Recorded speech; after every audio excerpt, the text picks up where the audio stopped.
should know this. 2 Capitol police officers who were beaten defending the building on January 6th filed a lawsuit to block this fund. Their complaint calls it, quote, the most brazen act of presidential corruption this century has seen. They wrote that the fund sends a message to anyone who might attack them in the future. The violence in Trump's name will not just go unpunished. It will actually be rewarded with riches.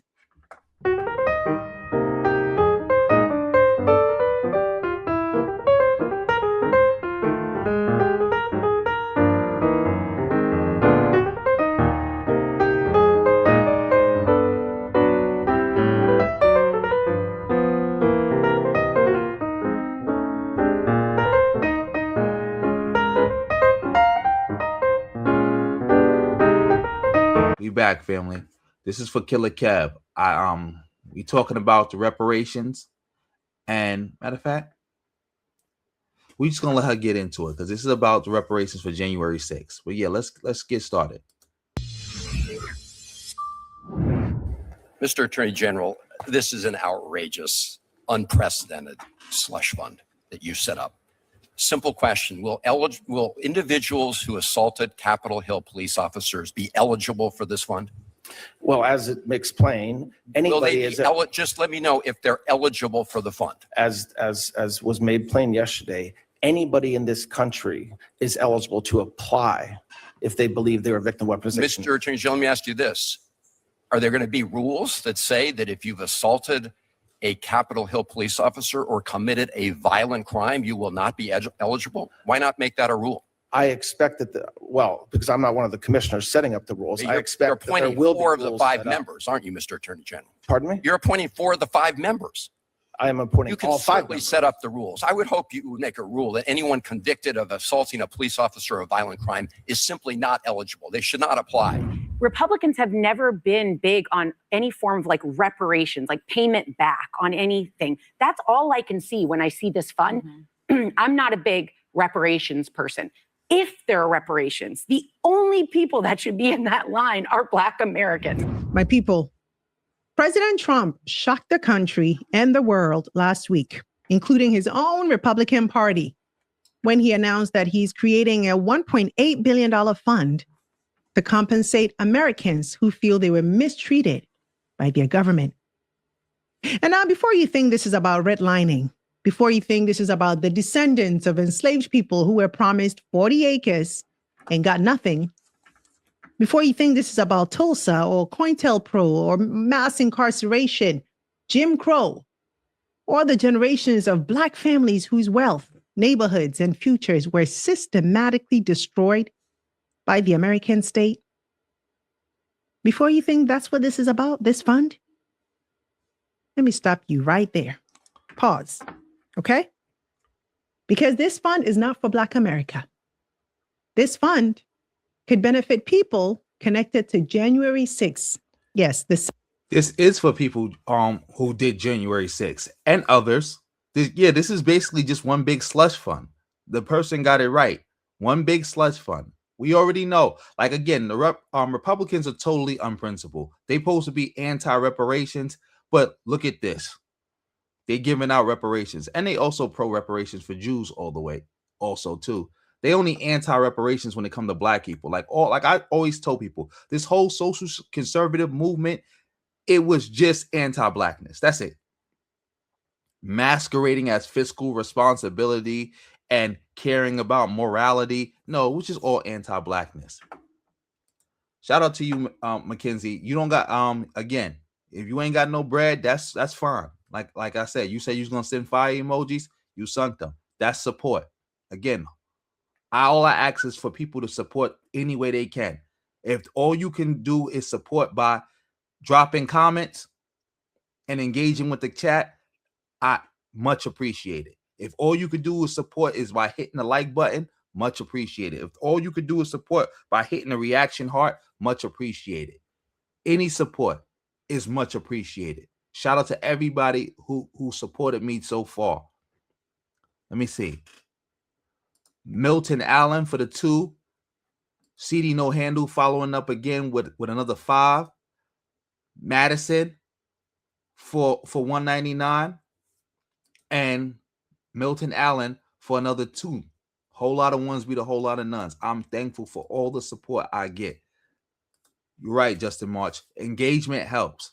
Like, don't feel bad if you can't send no bread. If you could send a comment and you send in those comments, you staying engaged with the content, you sharing it, you are doing your part too. Thank you.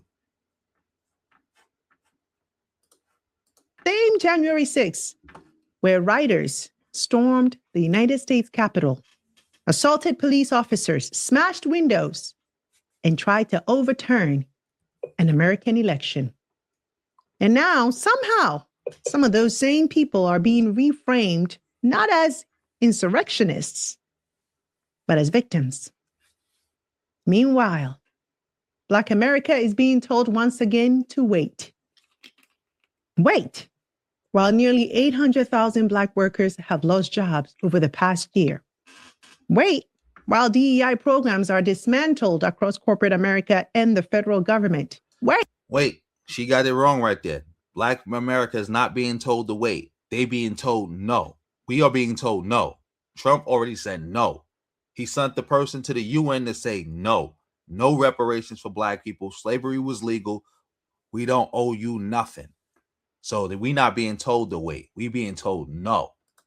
We being told no. We being told welfare is our reparations. We being told that Barack Obama was our reparations. You're not even being told wait. We being told no. Shout out to Milton Allen for the fire emojis. Keep it coming. Wait. While reparations remain too divisive, too expensive, too complicated, apparently even too controversial to seriously study after decades. Yeah, my people, that's exactly where we are. In America, where descendants of slavery are still fighting for conversation, while people tied to an attack on the Capitol may receive compensation first. Because when Black people ask for justice, America suddenly goes broke. America doesn't know how to do it. There's no mechanism for this. But when political allies demand compensation, the money appears overnight. $1.8 billion. No congressional vote, no debate, done. And whether you're a Republican, whether you're a Democrat, whether you're an independent, Black, white, or somewhere in between, this moment should force every one of us to ask a very uncomfortable question. Who truly gets recognized as a victim in America? And who gets told to just move on? Let's break it down. Oh, gotta fast forward past this because, you know, don't want no copyright issues. Hello and welcome to The Breakdown, where we center Africa and the Black world in today's global affairs. I'm your host, Sandra Bebu Boateng. Now, if you're new to our channel, welcome, and I'd love to invite you to join our family here at Panagenius TV. So take a quick second to subscribe and also hit the notification bell for alerts. And hey, we're headed to Ghana in February 2027 for our very first homecoming tour. This is an opportunity to connect, to build relationships. Of course, none of that fiscal conservative conversation is nowhere to be found. It's all out the window. It was always a lie. It was always a lie. Always. All this stuff was always a lie. Always. Like you can't like I don't know how anybody is still falling for this. Like nobody, let me say this. Nobody is falling for this. Either you is too stupid to understand the issue, or you're not an American, or you're just plain stupid, or you're like a young person. Nobody else is falling for this. Like, no, there is no falling for this. Maybe a young person, maybe somebody who's literally too stupid to understand the what's going on here. But everybody else, nobody else is falling for this. Yeah, states' rights. That's cap. Nobody cares about states' rights. States like when they say states' rights, it was like states' rights to do what? Abuse Black people. That's it. That's it. Yeah, let's get back to this though. because it helps a lot. All right, now, let's start with exactly what happened because the details matter. Breaking news, the Trump administration has just announced a $1.7 billion taxpayer fund to compensate what it calls prosecuted allies. And they gave it a name, the Anti-Weaponization Fund. This comes after President Trump dropped his $10 billion lawsuit against the IRS. So on Monday, May 18th, 2026, the Department of Justice announced the creation of what they're calling the Anti-Weaponization Fund, $1.776 billion. And I want you to notice that number because we're coming back to it. Now, here's the first thing you need to understand. Congress did not vote on this. Nobody elected to represent you actually signed off on this. This fund was created through a private deal, a settlement between President Trump and the federal government that Trump runs. Can't make it up. So here's how that worked. Back in January 2025, Trump personally sued the IRS for $10 billion. His claim that the IRS failed to protect him when his tax returns were leaked to the press. Now, a sitting president suing his own government for $10 billion is already unhinged. But stay with me for a minute. On May 18th, Trump dropped that lawsuit. And in exchange, the Justice Department, which Trump controls, agreed to set up this nearly $1.8 billion fund. So let's be clear about what this is. The president sued himself, yes, then settled with himself, yes, and is using your tax dollars to pay himself, but not really himself, his allies, through this fund.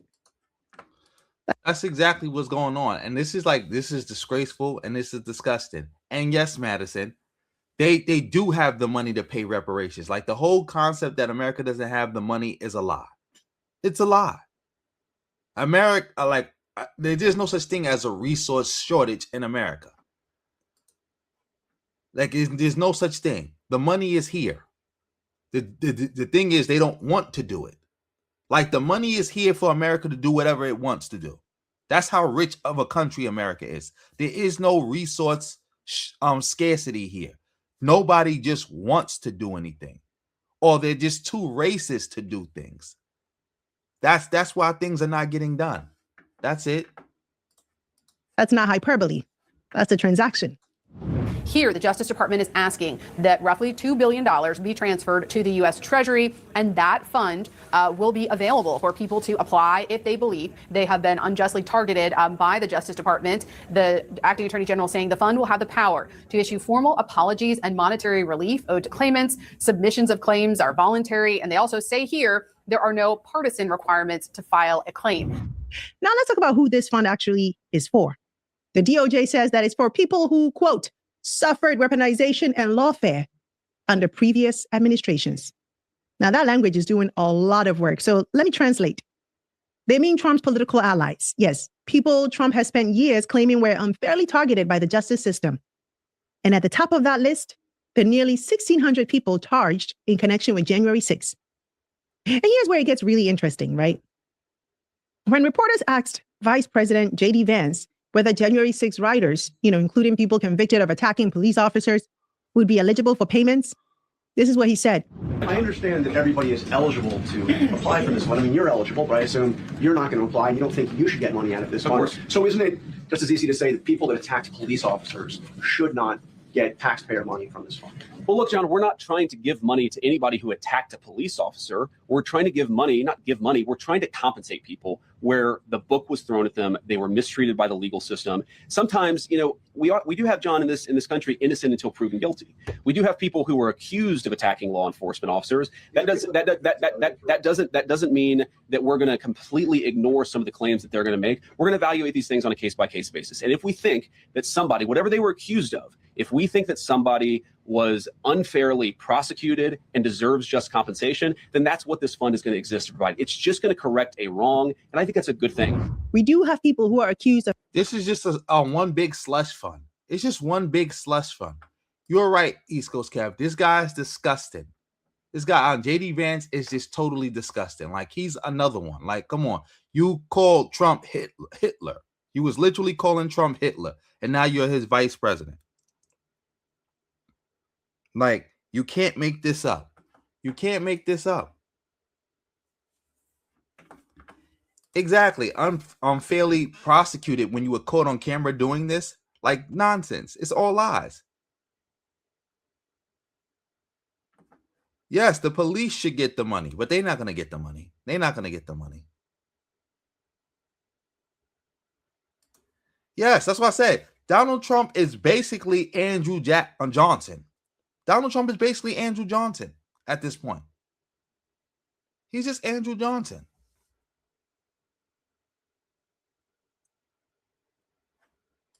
Let me see.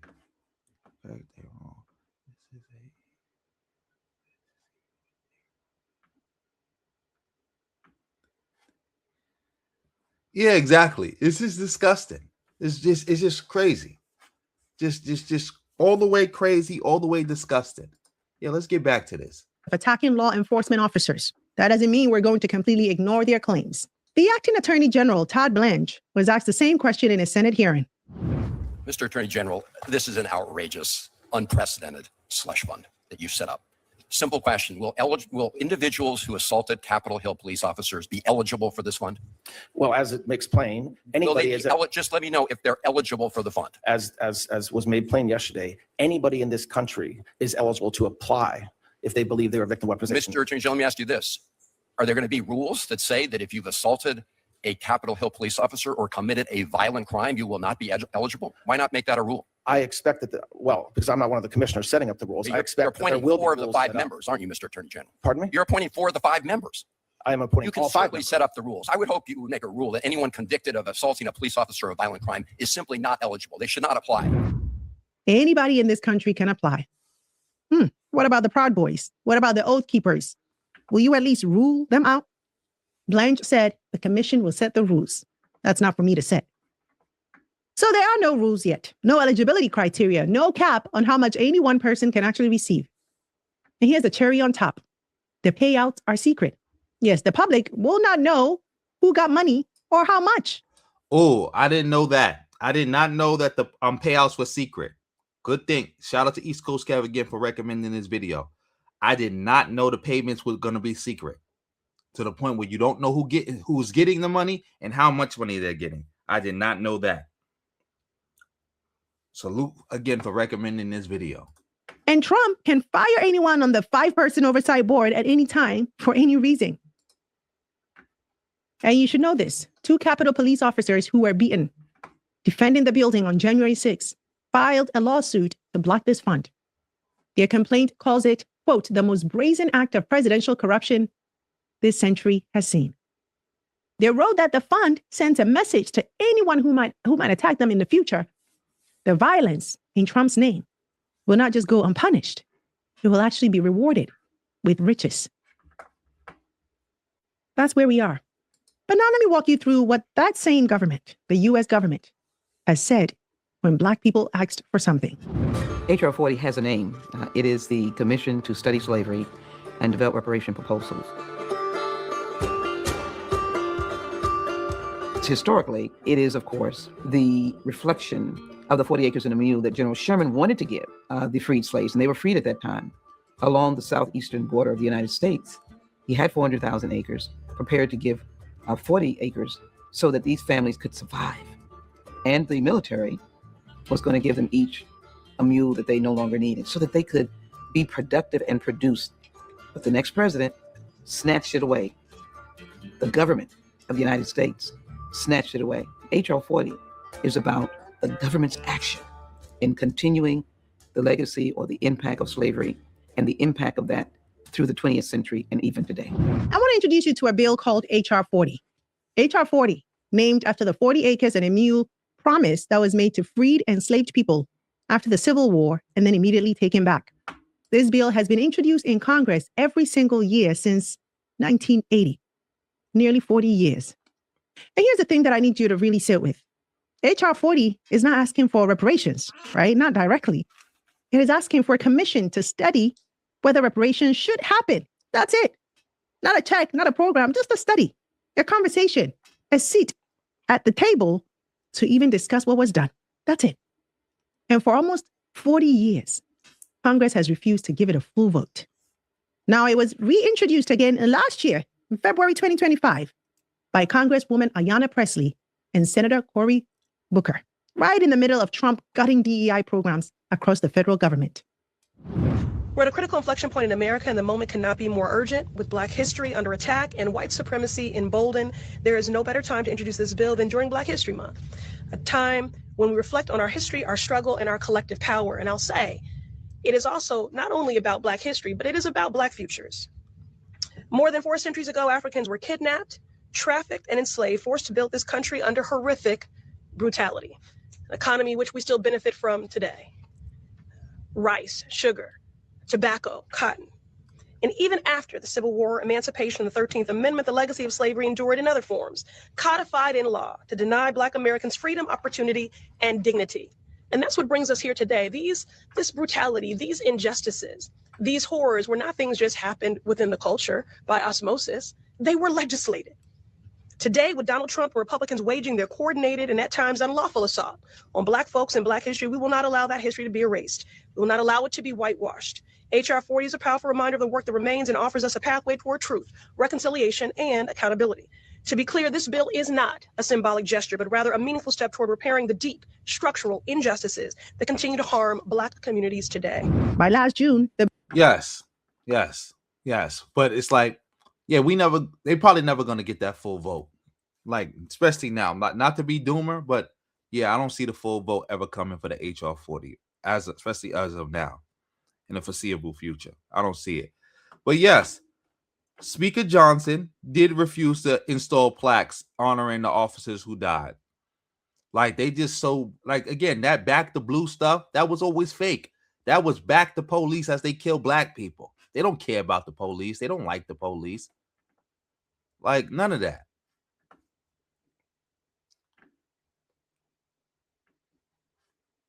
Because they're not serious about reparations. Like, I already exposed them when I even put up the reparations bill that Cory Bush put out and Jamal Bowman. They didn't support that, and that was calling for 14 trillion. Remember, if you add up the 40 acres in the mill, the value of that's about $400,000 in today's money, right? Or when they did that number. And if you times it by how many Black people was in America at the time, it was like 40 something, right? Million in America. That gives you about $14 trillion. They put forth a bill to get the $14 trillion to be paid out to Black people. You know, none of the FBA bozos talked about it, right? You know, none of them supported Cory Bush, right? She even got voted out. You know, none of them supported Jamal Bowman or anybody else who signed on to it. They never even talked about it. They didn't even mention it. They didn't even mention it at all. Didn't even mention it. Yep, the entire world saw it. They definitely did see it.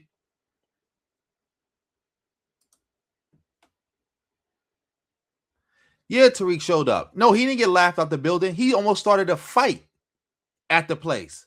That's why he had to leave the building. He almost started a fight with some indigenous bozos. Because remember, this is the time when he first started beefing with the indigenous bozos real hard. Yeah, so no, he didn't have to get escorted out because he got laughed at. No, he started a fight. He started a fight. But yeah, let's get back to this. The bill had the support of 85 members of Congress and over 100 national organizations.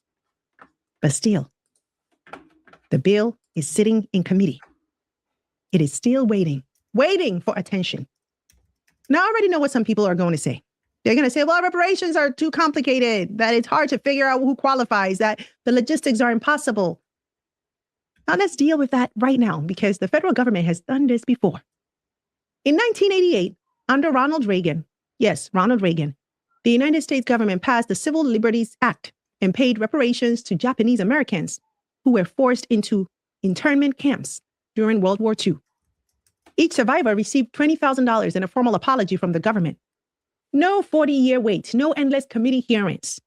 They identified a harm that the government caused. They said sorry, and they wrote a check. The mechanism exists. The precedent exists. The government knows how to do this.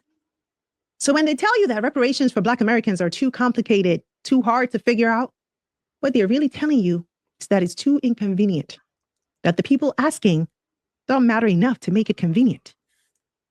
And then on a Monday morning in May 2026, they built a $1.8 billion fund in 72 hours for people who feel like being prosecuted for their crimes was unfair. Don't tell me the government doesn't know how to move fast when it wants to. They absolutely do. So what Tariq got to say about this? Tariq got this. He blamed the Democrats. He said it's the Democrats' fault. He said he instead of blaming Trump or talking about how Trump and them said they didn't want to give Black people reparations and how they giving other people reparations, he just started blaming the Democrats. But yeah, I found the video. Here we go. This is Tariq fighting at the reparations hearings. We're not traitors. So when you all remember us, you put us back on our record. And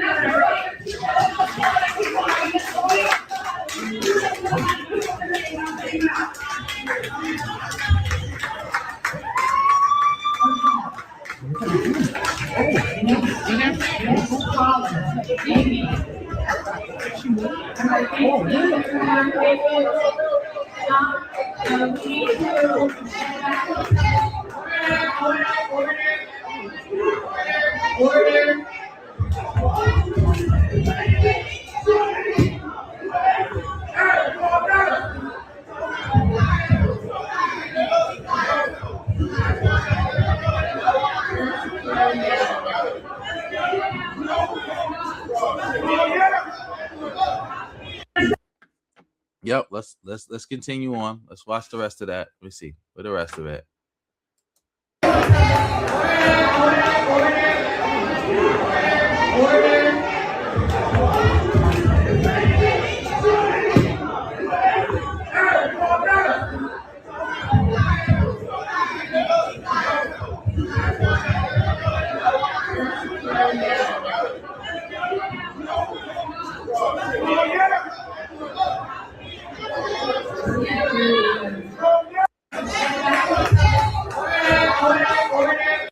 Yep, that's Tariq. Almost got it popping at the reparations thing. Yep, that's what they do. As I said, that's the most fighting Tariq ever did for reparations. Fighting some other Black people, some indigenous bozos. Yeah, I know Brazil had their own January 6th, and it failed. And well, what's his name? President Bolsonaro got thrown in jail. And now he's so old and washed up, they want to like put him on like house arrest or whatever the case may be. Yeah. Yeah. But the lady who called Tariq an agent is herself an agent. Like she's like an indigenous bozo. They was mad at Tariq because Tariq violated the indigenous movement. After the indigenous bozos was sucking Tariq off and Tariq used them for clout and didn't need them no more, he violated them. She wasn't calling him no agent because like, oh, because he's like working for white nationalists. That's what that was about.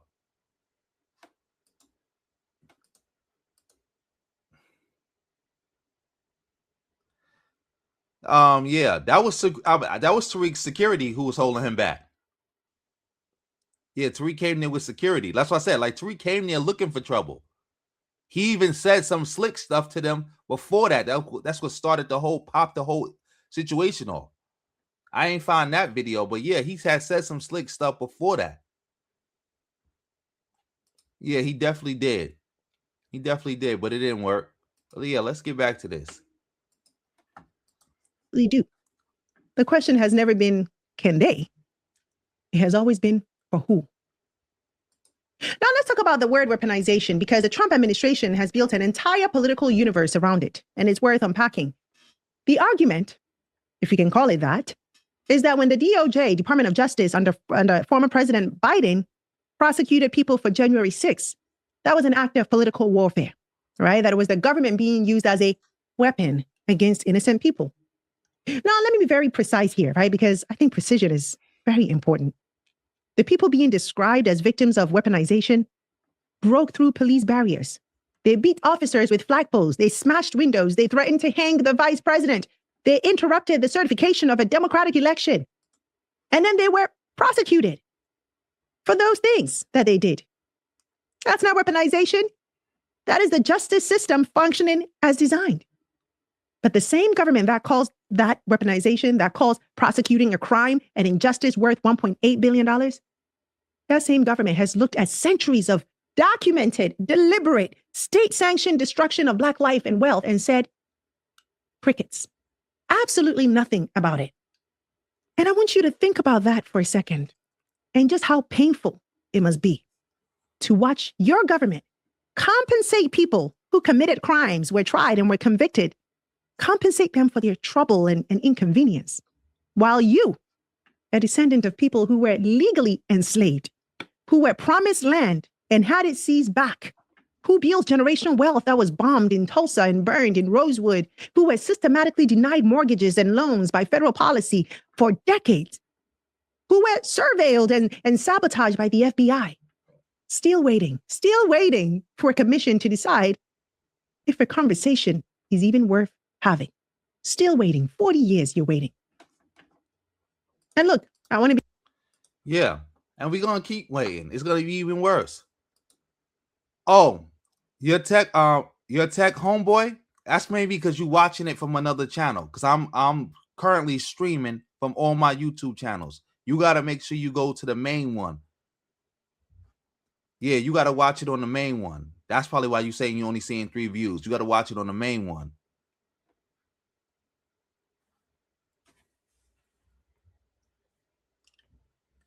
Oh, yeah, you watching it from the main one. I can see you in the main chat.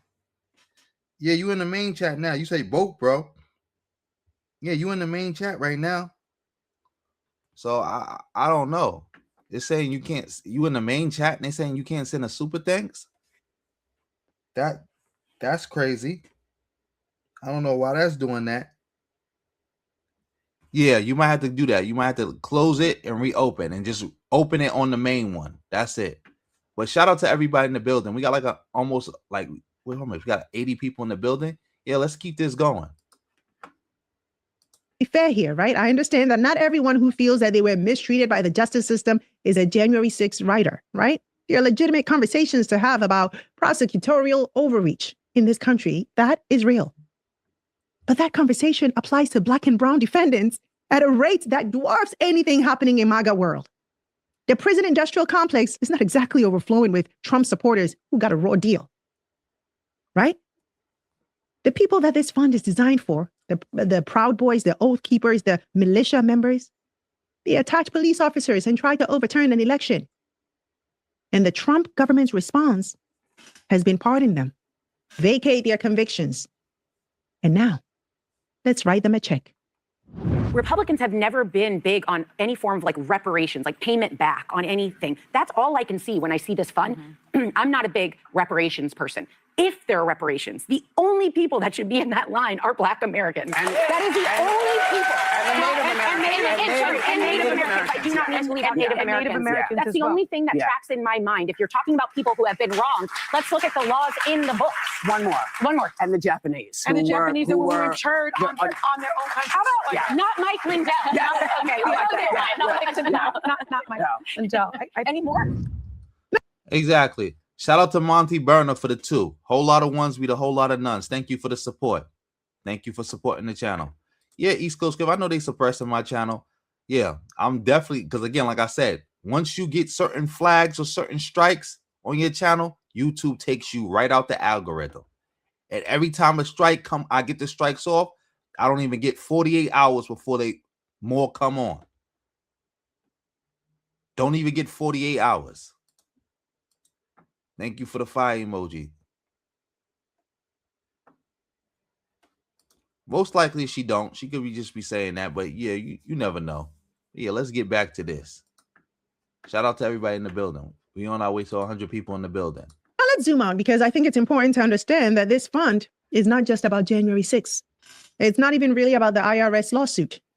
This is a loyalty infrastructure, and it's been built deliberately. Yes. Think about what Trump has now done for his most devoted supporters. He pardoned nearly all of the January 6 rioters on his first day in office.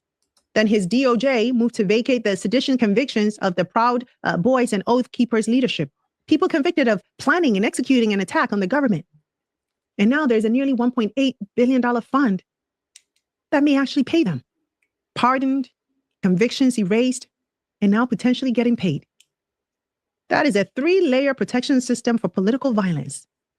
And the message it sends is not subtle, right? If you act in...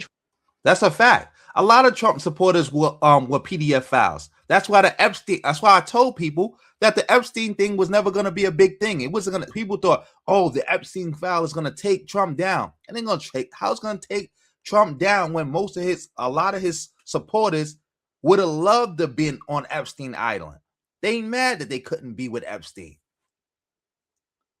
They happy. They're like, oh, I got a president that's doing the Epstein stuff. He's just like me. He's just like me. That's why when Trump, when the Epstein stuff came out, how many people you saw defending it? MAGA people defending it. They was defending it. Salute, Brandon. Dad, how you say your name? 906. How you say your name? I don't know how to say this name. Maybe I gotta click on your profile and maybe you got a name there. Yeah. Yep. Who loves abortion? Who loves abortion? Oh yeah, like the MAGA. Yeah, they love abortion. They just pretend they don't. Trump's name, the consequences will not only be removed, you might actually profit. You just might. A former January 6 prosecutor said the prospect of Proud Boys and Oath Keepers receiving substantial payouts alarmed him specifically because of what they could do with that money. Recruitment, weapons, organizing. These are not retired grandparents who wandered into the Capitol by accident. These are organized militia groups. And this administration is potentially about to give them a financial windfall with taxpayer money, in secret, with no public record of who got what. Senator Ron Wyden called it among the most corrupt acts in American political history. Representative Jamie Raskin called it a political grievance fund. Civil rights attorney Aaron Rachelin Melnick wrote simply that this is a theft far worse than Watergate.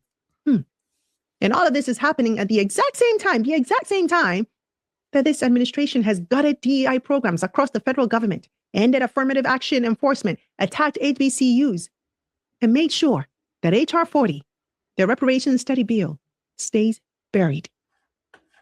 The contrast isn't accidental, you see. It is the point. When you gut the programs that support Black advancement and create a fund that rewards white grievance in the same breath, that's not coincidence. That's a governing philosophy. So my people, let's land this. There are three things that I want you to walk away from this video knowing, clearly, precisely, and with receipts.